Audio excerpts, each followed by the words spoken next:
예, 안녕하십니까. 방금 소개받은 군산대학교 송석기라고 합니다. 제5회 충주와 학술 세미나에 이렇게 불러주셔서 감사드립니다. 또 이렇게 비가 많이 오는 자리에 많은 분들께서 이렇게 함께 해주셔서 뭐라 그럴까요? 충주의 힘을 느끼게 되는 것 같습니다. 제가 이 자리에서 말씀을 드릴 만한 어떤 그런 위치에 있는지 조금 의문스럽기는 합니다. 근데 워낙 올 초에 일찌감치 저한테 연락을 주셔가지고 거절하기가 좀 어려웠습니다. 그래서 제가 이렇게 좀 미래유산에 관련된 말씀을 조금 드려보려고 생각하고 있습니다. 먼저 제 간략한 소개를 담았는데요. 소개라기보다는 일종의 제가 갖고 있는 어떤 한계와 배경에 대해서 먼저 말씀을 드려보려고 합니다. 미래유산이라고 하는 것이 유형의 어떤 것들도 있지만 또는 무형의 것들, 또 시민들이 갖고 있는 기억과 관련된 여러 가지 유산들이 그 대상이 되고 있습니다. 그런데 비해서 보시는 것처럼 저는 주로 건축 쪽을 전공했습니다. 그래서 2003년부터 군산대학교에서 하고 있고, 군산시 도시재생 사업에 한 5년 정도 관여했었고요. 최근에 하고 있는 일들은 주로 근대건축, 근현대건축 유산들을 어떻게 하면 현재의 어떤 요구에 맞춰서 다시 잘 쓸 수 있을까, 이런 부분에 대해서 관심을 갖고 있고, 또 그러한 어떤 학생들의 공모전이라든지 이런 것들을 통해서 그걸 좀 북돋고 사회적으로 그러한 것들이 조금 더 확산될 수 있는 방향들을 찾아나가는 일들을 좀 하고 있습니다. 저희가 오늘 미래유산 얘기를 하고 있는데요. 앞에 보시는 사진은 작년 요맘때쯤 찍은 사진입니다. 혹시 어딘지 아실까요? 그렇게 멀지 않은 곳입니다만은 경상북도 문경에 있는 시멘트 공장입니다. 경상북도 문경에 있는 시멘트 공장이 이제 문을 닫게 됐고, 경상북도에서는 저 시멘트 공장을 우수건축자산으로 이렇게 등록하려고 하는 그런 세미나를 작년에 했었습니다. 워낙 큰 규모이기 때문에 사실 그 광역지자체가 관여하고 있기는 합니다만 얼마나 그게 쉽게 잘 될 수 있을지는 조금 의문이긴 합니다. 하지만 전국적으로 수많은 광역지자체, 기초지자체에서 근현대기에 만들어졌던 여러한 종류의 유산들을 다양한 방법으로 활용해 보고자 하는, 그것을 어떤 자산으로 활용하고자 하는 시도들을 많이 하고 있습니다. 그러다 보니까 이제 워낙 여러 단어들이 많이 사용되고 있습니다. 조금 더 가깝게는 등록문화유산, 이거는 얘기된 지가 조금 됐죠. 20년이 좀 넘은 개념이다 보니까 그래도 많이 이제 확산이 되어 가는 것 같습니다. 또는 아까도 말씀 주셨지만 근현대 문화유산, 이런 단어들을 쓰고 있습니다. 그거 외에 조금 전에 말씀드렸던 뒤에 보시는 문경처럼 건축 자산이라고 하는 단어를 쓰고 있기도 하고요. 또 오늘 여기서 얘기하고 있는 미래유산, 이런 단어들을 우리가 쓰고 있습니다. 워낙 비슷한 단어들을 여러 개 쓰고 있어서 과연 어떤 것들이 어떻게 차별화될 수 있는가, 이런 이제 고민들이 좀 생기고 있고, 사실 그거를 아주 명확하게 개념적으로 구분한다는 것도 조금 적절하지 않을 수도 있는 부분이긴 합니다. 어쨌든 간에 이 미래유산이라고 하는 거는 우리가 그전까지는 이런 단어들을 썼습니다. 문화재라는 단어를 썼죠. 지금은 문화재라고 하는 단어를 쓰지 않고 있습니다. 문화재청 자체가 이름을 바꾸어서 국가유산청이 됐습니다. 국가유산이란 말을 쓰고 있는데요. 문화재라고 했을 때 이것은 일종의 어떤 재화, 재산 같은 의미를 갖고 있죠. 그것보다는 헤리티지, 유산으로서 과거로부터 현재까지 내려온 어떤 것들이라고 하는 의미를 갖고 있는, 그래서 과거의 어떤 문화재라고 하는 개념보다는 조금 더 확대된 개념이고, 뭐라 그럴까요? 조금 더 이렇게 소프트해진 느낌도 있고요. 그런 생각들을 갖고 있습니다. 거기에 또 이제 조금 전에 보신 것처럼 자산이라고 하는 단어를 쓰고도 있습니다. 어쨌든 자산이라고 하는 단어는 이것을 활용해서 우리가 어떤 새로운 가치들을 또 창출해낼 수 있을 것이다 라고 하는 생각들을 담고 있는 의미다라고 할 수가 있을 것 같습니다. 그런데 우리가 일반적으로 이러한 유산 또는 문화재라고 하는 개념에 대해서 그 전에 가장 많이 썼던 수식어 중에 하나가 찬란한이란 말입니다. 찬란한 문화유산, 우리 조상들께서 만들어주신 우리의 자랑스러운 문화유산, 이거를 후세에 그대로 물려줘야 되고, 유산이라고 하는 개념에는 그러한 것들이 밑에 깊이 깔려 있습니다. 그런데 아까도 말씀드렸던 것처럼 유산이라고 하는 개념, 그리고 특히 그것이 근현대 유산으로 오게 되면서 조금 그것과는 다른 의미들을 포괄하게 됩니다. 지금 화면에 보여드리는 거는 제가 있는 군산에 있는 뜬다리 부두라고 하는 시설입니다. 잘 아시는 것처럼 이쪽 서해안은 밀물 썰물의 차가 워낙 크죠. 그러다 보니까 일본 사람들이 호남평야에 있는 쌀들을 실어내 가기 위해서 큰 배가 닿아야 되는데 썰물 때는 배가 닿기 힘든 거죠. 물이 다 빠져버리니까.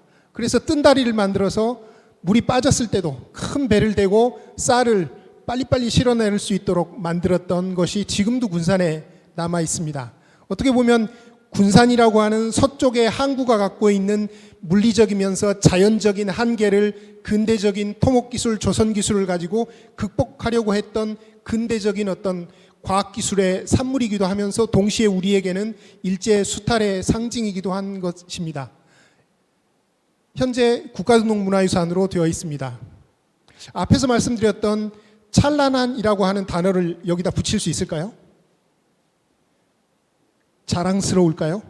전혀 자랑스럽지 않죠. 어떻게 보면 수탈의 상징이고 우리가 100여 년 전에 어떻게 보면 식민지로서 당했던 아픔을 보여주는 내용들입니다. 그런 측면에서 지금 우리가 말씀드리고 있는 근현대 문화유산은 찬란한이란 단어를 붙이기에 조금 애매할 수 있습니다. 무슨 말씀이냐면 여러 가지 논란거리들이 아직 있는 문화유산들이라는 얘기입니다. 이거를 요즘 표현으로 불편한 유산이란 말을 쓰기도 합니다. 아직 편안해지지 않은 거죠.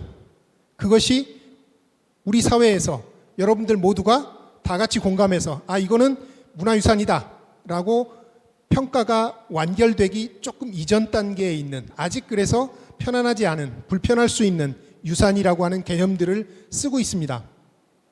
가장 대표적인 게 이거죠. 여러분들 잘 아시겠지만 조선 총독부 청사였던 건물이었습니다. 1926년에 지어졌으니까 딱 100년 전에 지어진 건물입니다. 독일 건축가가 설계를 했고요.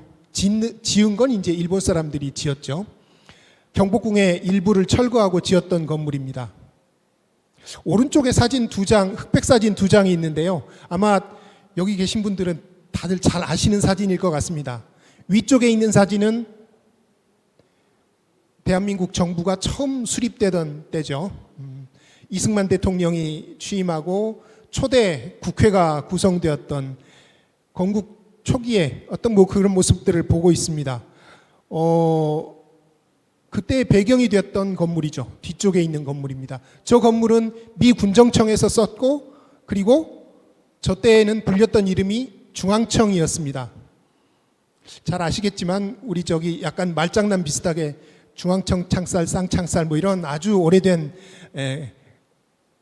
그런 얘기들을 하죠. 그랬던 건물입니다. 배경이 되었던 게 중앙청이었고요. 그 아래에 있는 사진은 한국전쟁 때 북한에 점령되었던 서울을 수복했을 때의 사진입니다. 그때도 역시 중앙청이었습니다. 저 건물이 조선 총독부 청사로 지어졌지만 중앙청으로서 대한민국 정부 수립의 배경이 되었던 것이고 또한 서울 수복의 배경이 되었던 건물이었습니다. 그러다가 김영삼 대통령 때 철거가 됐죠. 불편한 유산이었던 거죠. 저것이 편안하지 않았던 셈입니다. 근현대 유산은 그런 측면을 갖고 있습니다. 가장 최근에 가까이에 있는 청주시청사가 철거됐습니다. 청주시청사를 나름대로 살려두면서 건물을 지으려고 하는 그런 국제적인 현상 설계도 있었습니다마는 이 건물을 철거하자라고 하는 주민들의 의견들도, 시민들의 의견들도 있었고요. 거기에서는 여러 가지 다른 얘기들이 또 나오기 시작했습니다. 이 건축물이 일본 건축을 모방했거나 어떤 부분은 후지산을 모방한 것 같고 어디는 일장기를 모방한 것 같다는 이런 얘기들이 또 튀어나오기 시작했습니다. 명확하게 검증되기 어려운 얘기들이지만 어쨌든 근현대 유산에 대해서는 이러한 여러 가지 논란거리들이 존재합니다. 그런 점들을 우리가 이해하고 가야 될 것들이 근현대 문화유산이고 미래유산도 그러한 성격들을 좀 갖고 있습니다. 제가 조금 과장되게 말씀을 드린 것이고요. 미래유산이라고 하는 것이 여전히 그런 논란거리가 될 수 있는 것들이다. 이런 말씀을 좀 드려보겠습니다. 조금 전에 드렸던 말씀을 조금 정리를 해보면 문화유산이라고 하는 개념은 지속적으로 확장되어 왔습니다. 그래서 보시는 것처럼 과거에는 어떤 아름다운 것이라든지 역사적으로 오래된 것들 누구나 다 인정할 수 있는 이런 것들이 문화재 또는 문화유산으로 인정받았습니다. 하지만 지금은 그것보다는 조금 더 넓어져서 잘 알고 계신 것처럼 여러 가지 기록유산이라든지 산업유산이라든지 자연유산 이런 것도 포함이 됐고 또한 동시에 최근의 것이지만 의미 있는 것들 또는 학술적인 것들 또는 공동체의 어떤 문화를 반영하고 있는 다소 사소한 것들이라도 문화유산이 될 수 있다라고 하는 개념이 되고 있습니다. 그러다 보니까 과거에는 문화유산이라고 하는 게 과거로부터 내려온 어떤 산출물, 생산물, 결과물이라고 하는 입장이 강했다면 지금 문화유산은 문화유산이 만들어져 가고 있는 과정 중에 있다라고 봅니다. 즉 시민 여러분들이 그것을 공감하고 문화유산으로 만들어 가려고 하는 어떤 의지들이 포함될 수 있는 거죠. 그것이 과정으로서의 문화유산이라고 얘기를 할 수가 있을 것 같습니다. 그래서 이렇게 문화유산이 만들어져 가고 있는 어떤 과정 중에 있다라고 하는 것들을 문화유산화라는 말을 쓰고 있습니다. 미래유산도 문화유산이 되어가고 있는 과정 중에 있습니다. 그런 측면에서 문화유산화 과정 중에 있는 그런 유산이다라고 얘기를 할 수가 있겠습니다. 그러다 보니까 어떤 경우에는 불편한 것들이 있을 수도 있습니다. 조금 전에 보여드렸던 일제강점기의 어떤 기억들이 있을 수도 있겠고요. 그것뿐만이 아니죠. 지금도 여전히 우리 사회에서 여러 가지 갈등들이 일어나고 있고 그러한 갈등의 요소들과 관련된 것들이 또 역시 불편한 어떤 유산으로 또 남겨질 수도 있는 부분들입니다. 우리 역사 속에서 지속적으로 일어나고 있는 여러 가지 것들이 얼마 안 가서 또 유산들이 될 거고요. 그것이 또 그런 불편한 유산이 될 수 있을 것입니다. 그것이 결국은 시민들의 어떤 합의의 과정과 공동의 공감을 통해서 조금 더 문화유산으로서의 가치들이 정착되어 나가는 과정들을 겪어야 될 것이다. 그렇게 볼 수 있겠습니다. 그래서 문화유산에 대한 어떤 가치평가라고 하는 것도 그 전에는 과거로부터 내려온 누구나 의심하지 않는 어떤 그런 것들이 문화유산이었다면 지금에 와서는 그 공동체가 예를 들면 충주 문화유산이라면 충주 시민이 그것들을 어떤 의미로 받아들이고 그것들을 어떻게 중요하게 생각하는지 그래서 그것이 근대와 현대뿐만 아니라 앞으로 어떻게 받아들여질지까지가 포함된다라고 얘기를 드릴 수가 있을 것 같습니다. 첫 번째 말씀으로 문화유산의 어떤 개념적인 확장에 대해서 말씀을 좀 드렸고요. 두 번째로는 그 제도에 대한 말씀을 좀 드리고 맨 마지막에는 제가 주로 이제 이렇게 관계를 하게 된 또는 직접적이라기보다는 간접적으로라도 이렇게 보고 있는 지역에서의 어떤 건축유산을 활용하는 사례들을 좀 이렇게 살펴보는 걸로 진행을 해보겠습니다. 문화유산 관련 제도들은 여러 가지가 있습니다. 국가에서 하고 있는 지정문화유산도 있고요. 조금 전에 보셨던 등록문화유산도 있습니다. 국토부에서 하고 있는 우수건축 자산과 같은 것들도 있고 기초지자체에서 하고 있는 미래유산과 같은 여러 가지 제도들이 있겠습니다. 서울 같은 경우에 미래유산이라고 하는 얘기를 가장 먼저 어떻게 보면 체계적으로 꺼냈다고 볼 수가 있을 것 같습니다. 그래서 서울이 갖고 있는 여러 가지 유산들 중에 앞으로 보물이 될 수 있는 것들, 문화유산으로서의 가치를 만들어갈 수 있는 것들을 이렇게 대상으로 하고 있습니다. 거기에는 문화적인 어떤 인공물, 유형의 것들 또는 어떤 스토리가 되는 것들 또는 그러한 것들의 배경이 되는 것들까지를 다 포함하고 있습니다. 거기에 비해서 국토부에서 하고 있는 건축 자산의 경우는 주로 건축물이나 공간 환경, 여러 가지 기반 시설들, 예를 들면 토목시설들, 다리, 터널 뭐 이런 것들까지가 다 포함되는 개념이라고 할 수가 있을 것 같고요. 그것은 국가의 어떤 건축문화 진흥이나 지역의 정체성 형성에 기여하고 있는 것들을 우수건축자산이라고 하고 있습니다. 우수건축자산은 역사적 가치, 경관적 가치, 예술적 가치, 사회문화적 가치 뭐 이러한 방식으로 정의를 내리고 있습니다. 그래서 그러한 건축자산이 지역과 또는 어떤 국가적인 측면에서 어떤 가치들을 갖고 있는지를 얘기하고 있고요. 국가등록문화유산은 주로 개항기 이후라고 얘기를 하고 있습니다. 그래서 주로 이제 근현대기에 형성된 것들을 대상으로 하고 있고, 특히 그 중에서도 50년 이상 된 것들을 국가등록문화유산으로 얘기하고 있습니다. 국가유산청에서는 2024년에 근현대문화유산법을 만들어내면서 이 범위를 조금 더 확장을 시켰는데요. 50년 미만인 것들을 예비문화유산이라고 하는 개념으로 포괄해서 만들어내고 있습니다. 예, 국가등록문화유산은 뭐 보시는 것처럼 기념이 되거나 상징적, 교육적 가치가 있는 것들을 얘기하고 있고요. 역시 역사적, 학술적, 예술적, 지역적 원형의 유지 뭐 이런 것들을 중요한 가치로 얘기하고 있습니다. 이 가치들을 서로 비교를 해보면요, 되게 비슷한 측면들을 많이 보이고 있습니다. 그래서 되게 우수건축자산이라든지 등록문화유산 같은 경우에는 역사적 가치를 가장 먼저 얘기를 하고 있고, 미래유산의 경우에도 역사적 가치까지 얘기를 하기는 어렵지만 시대성을 갖고 있는 것들, 어떤 그 시대를 반영하고 있는 것들을 얘기하고 있습니다. 그 외에 시민들의 어떤 공유, 또 시민들의 생활과 관련된 부분이기 때문에 민속적인 성격, 그 다음에 그 지역을 배경으로 하는 이러한 성격들을 좀 갖고 있습니다. 그래서 앞에서 말씀드린 이런 우수건축자산이나 등록문화유산과 약간의 차이는 있지만 그러한 어떻게 보면 잠재적인 가치들을 갖고 있는 것들을 미래유산이라고 얘기하고 있습니다. 이거를 조금 더 개념적으로 나누어 보면 아마 이렇게 좀 나누어 볼 수 있지 않을까 싶습니다. 기존에 제도적으로 만들어져서 국가에서 운영하고 있는 국가등록문화유산과 같은 것들은 문화유산의 가치가 어느 정도 평가가 완료됐다. 글쎄요, 이거 완전히 완료됐다라고 얘기하기는 어렵겠습니다만은 어느 정도 그 가치가 인정되는 것들을 얘기할 수 있겠습니다. 그것에 비해서 미래유산은 그 가치가 현재 진행 중에 있다라고 얘기를 할 수 있을 것 같고요. 등록문화유산의 경우에는 문화유산의 가치를 현 시점에서 어느 정도 확인할 수 있는 것입니다. 그것에 비해서 미래유산은 잠재적인 어떤 가치들을 갖고 있다고 얘기를 할 수가 있을 것 같고요. 등록문화유산의 경우에는 여러 시기의 어떤 가치들이 누적되어 있는 측면들을 갖고 있습니다. 그것에 비해서 미래유산은 다양한 평가가 가능한 열려있는 측면을 갖고 있을 수 있을 것 같습니다. 그런 것들이 마지막에 보면 등록문화유산은 그 가치를 전문가들이 확인하는 쪽에 있다면 미래유산은 시민들의 어떤 참여를 통해서 그 가치가 증진될 수도 있는 것이다. 이렇게 이해할 수 있을 것 같습니다. 그렇다면 이러한 미래유산 또는 문화유산의 가치를 우리가 그러한 가치들을 보존해야 할 텐데요. 최근에 등록문화유산에서 나온 새로운 개념 중에 하나가 필수보존 요소라고 하는 개념을 갖고 있습니다.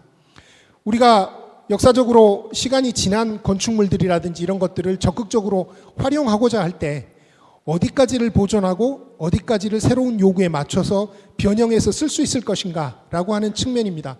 그랬을 때 해당 문화유산이 갖고 있는 가치 중에서 가장 필수적으로 보존해야 될 부분들을 조금 정확하게 지정하고자 하는 의미입니다. 이러한 것들을 지정해서 해당 문화유산을 적극적으로 활용하더라도 그 문화유산이 갖고 있는 가치가 어느 정도는 보존될 수 있는 방안들을 찾아보자라고 하는 내용이 되겠습니다. 그런 측면에서 이러한 등록문화유산에서 처음 들어온 개념이긴 합니다만 필수보존 요소라고 하는 개념들을 조금 더 확장시켜서 생각해 볼 수 있겠다라는 생각을 하게 됩니다. 또 하나는 이러한 유산들을 우리가 적극적으로 쓰는 과정에서 여러 가지 건축 기술들이 들어가게 될 텐데요. 현재 잘 남아있는 어떤 부분들을 그대로 생명력을 연장시켜 나가는 기술들도 있을 거고요. 어느 정도 문제가 생긴 것들을 회복시켜 나가는 기술도 있을 거고요. 우리가 새로운 어떤 용도로 쓰기 위해서 거기에 새로운 기술들이 들어가야 되는 측면도 있을 겁니다. 그래서 현재 우리가 활용하고자 하는 어떤 그런 대상을 어디가 필수적으로 보존돼야 될 부분이고 거기에 어떤 종류의 기술들이 이렇게 들어가서 적절하게 그것을 활용할 수 있을 것인가 하는 것들이 조금 더 이제 실제 구체적인 상황에서는 면밀하게 검토돼야 될 부분들이 되겠습니다.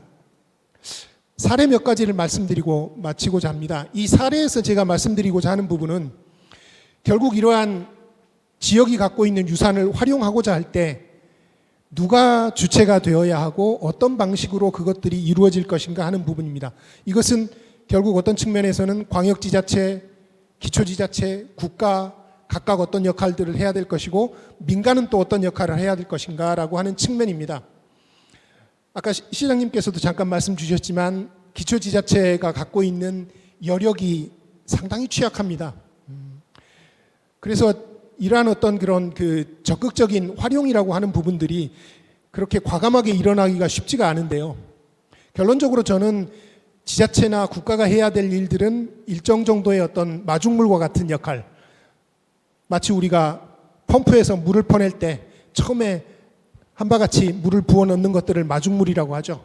그런 것처럼 본격적으로 민간에서 어떤 활동들이 일어나기 전 단계에서 지자체와 국가가 어떤 역할들을 해줘야 된다는 생각을 하고 있습니다. 하지만 궁극적으로 이러한 지역에 있는 유산을 활성화시키고 그것들을 활발하게 활성화시키는 역할들은 결국은 민간에서 해야 되는 역할이라고 생각합니다. 지금 화면에 보시는 거는 부산에 있는 원래 제강공장이죠. 제강공장이었던 것들을 지금 여러 가지 카페라든지 서점이라든지 이런 것들로 활발하게 고쳐서 쓰고 있습니다. 이거는 철저하게 민간에서 한 얘기입니다. 사실 거의 대기업에 가까운 회사죠. 그런 민간 기업에서 저러한 역할들을 또 하고 있습니다. 네, 내부 사진들이고요. 또 하나 목포의 조선내화 공장, 조선내화는 이제 용광로에 들어가는 벽돌을 생산하는 그런 공장이었습니다. 일제강점기 때부터 있었고 공장 자체는 지금 따로 옮겨지면서 저 공장 터를 국가유산청에서 등록문화유산으로 등록을 하게 됐습니다. 이거를 이제 수리해서 여러 가지 복합적인 시설로 활용하고자 하는 시도를 하고 있습니다. 이거는 한쪽 측면에서는 국가유산청이 관련되어 있고, 즉 국가가 관련되어 있죠. 또 다른 측면에서는 저 조선내화라고 하는 회사에서 직접적인 투자를 하고 있는 부분들입니다. 그래서 보시는 것처럼 지금 저렇게 폐허처럼 보이는 거는 원래 지붕에 슬레이트들이 올라가 있어서 그거를 이렇게 걷어내다 보니까 이제 뼈만 남아있는 듯하게 보이는데요. 저런 것들을 상당히 넓은 영역입니다. 그래서 이 공장 자체를 산업유산으로서 활용하고자 하고 있는 시도들을 하고 있고요. 최종적으로 완성되었을 때는 뭐 이런 모습들을 하게 될 것으로 생각하고 있습니다. 오른쪽 부분하고 뒤쪽 부분들은 원래 공장이 있었던 부지들이고 왼쪽에 지금 하얀 색깔로 보이는 것들은 호텔들을 추가로 이렇게 좀 지으려고 하고 있는 부분들입니다. 물론 이거가 아직 본격적으로 실시가 되지 않은 단계이기 때문에 이 그림은 얼마든지 바뀔 수 있는 상태이긴 합니다. 뭐 그러한 그 시도들이 되고 있는 모습을 좀 보여드릴 수 있을 것 같고요. 마지막으로 군산 얘기를 잠깐 하고 끝내보려고 합니다. 군산의 경우에 지난 10여 년 이상의 기간 동안 이 근현대 문화유산을 활성화시키는 여러 가지 시도들을 해왔습니다. 국가도 했었고 지자체도 했었고 민간에서도 해오고 있습니다. 제가 처음에 말씀드렸듯이 결국은 민간으로 가야 되지 않느냐라고 하는 생각을 하게 된 것도 제가 군산에서 계속 관련된 일들을 하면서 느끼게 되는 부분들입니다. 가장 초기에 이루어졌던 작업들입니다. 국가등록문화유산으로 되어 있던 것들을 전시시설로 바꾸는 작업, 이거는 결국 국가유산청과 문체부 예산이 들어갔던 부분들입니다. 그리고 주로 일본식 건축물들이 모여있던 거를 게스트하우스로 변경하는 작업들, 이거는 광역과 기초지자체 예산들이 들어갔습니다. 광역과 기초지자체라 그러니까 뭔가 대단한 재정적인 여력이 있었던 걸로 생각하실 수도 있는데요. 딴 게 아니고 원래 경기도 수원에 미군 폭격장이 있었습니다. 매향리라고 하는 폭격장이. 그게 옮겨갑니다. 결국 어디로 옮겨갔냐면 군산 앞바다에 직도라고 하는 섬이 있는데 그 섬이 미군 전투 헬기의 폭격장으로 사용이 되면서 보상금이 꽤 나오게 됩니다. 사실은 그 예산이 들어간 것들입니다. 결국은 당시에 군산시 안에서도 시민들의 많은 반대가 있었죠. 사람이 살지 않는 땅이긴 하지만 그 섬 자체를 미군 전투 시설로 내준다는 것 자체가 용납이 안 됐을 겁니다. 근데 그때 당시 군산시장님이 나름 결단이 있었고 설득을 통해서 그러한 부분들을 좀 이렇게 밀고 나갔던 부분들이 뭐 이런 모습으로 만들어지는 계기가 됐습니다. 그 외에 도시재생 사업으로 진행되었던 일들이 있었고요. 역시 도시재생 사업을 통해서 이러한 민간의 주택들을 고치는 일들이 좀 있었습니다. 근데 저는 이 과정에서 수많은 시행착오들이 있었습니다. 맨 아래에 보시면 왼쪽에 있었던 집이 오른쪽처럼 바뀌었거든요. 잘 바뀌었을까요? 군산을 배경으로 해서 찍었던 영화 중에 하나입니다. 뭐 조그만 영화여가지고 전국적으로 상영은 안 됐는데 배우들은 유명한 사람들이 나와서 찍었던 영화였는데요. 이 두 사람이 등장하는 영화 첫 장면의 뒤쪽에 배경이 되는 건물이 보이실 겁니다. 저 건물이 조금 전에 보셨던 건물입니다. 결국은 저 영화를 찍었던 감독의 눈에는 군산이라고 하는 것을 상징할 수 있는 어떤 상징적인 그런 배경이었을 거라고 생각이 됩니다. 그런데 도시재생 사업을 통해서 이렇게 바뀌었거든요. 제가 감독이면 여기서는 영화 안 찍겠습니다. 유산이 갖고 있는 가치를 어떻게 보존하고 어떻게 활용할 것인가라고 하는 데에서 아까도 말씀드렸듯이 어디가 가치가 있고 어떤 것이 필수적으로 조금 더 보존되어야 할까라고 하는 측면들이 좀 명확해져야 됩니다. 뭐 여러 가지 얘기를 할 수 있겠습니다만 여하튼 뭐 그런 모습이 있었다는 말씀 드리고요. 최근에 군산에서 하고 있는 것 중에 하나가 국토부와 행안부 예산을 조금 가져오고 그 다음에 지자체 시민문화회관을 쓰도록 했습니다. 20년 동안 활성화시키는 것을 시도를 했는데요. 물론 사실 저 건물이 비어 있었고요. 비어 있는 저런 문화예술회관 하나를 시에서 예산으로 움직이려면 한 달에 몇 천이 운영비로 그냥 들어가는 부분들입니다. 그래서 그거를 활성화시키기 위해서 몇 가지 작업들을 좀 했습니다. 즉 건물의 운영자, 민간 운영자와 설계자를 함께 공모를 해서 여러 가지 전문가들과의 대화를 통해서 저거를 활성화시킬 수 있는 방법들을 좀 연구를 했었고요. 실제 저 건물은 김중업이라고 하는 우리나라 건축의 거장이라고 하는 분이 설계했던 건물이어서 건물의 외관은 거의 손을 안 대면서 내부를 객석을 뜯어내고 시민들이 활동할 수 있는 뭐 이런 공간으로 바꾸어 놓았습니다. 이거를 이제 되게 장기 임대를 민간에 했는데요. 그러다 보니까 지금 시의회에서는 여러 가지로 이 반대 의견들이 많으시긴 한데 원래 이 건물이 사실은 시 입장에서는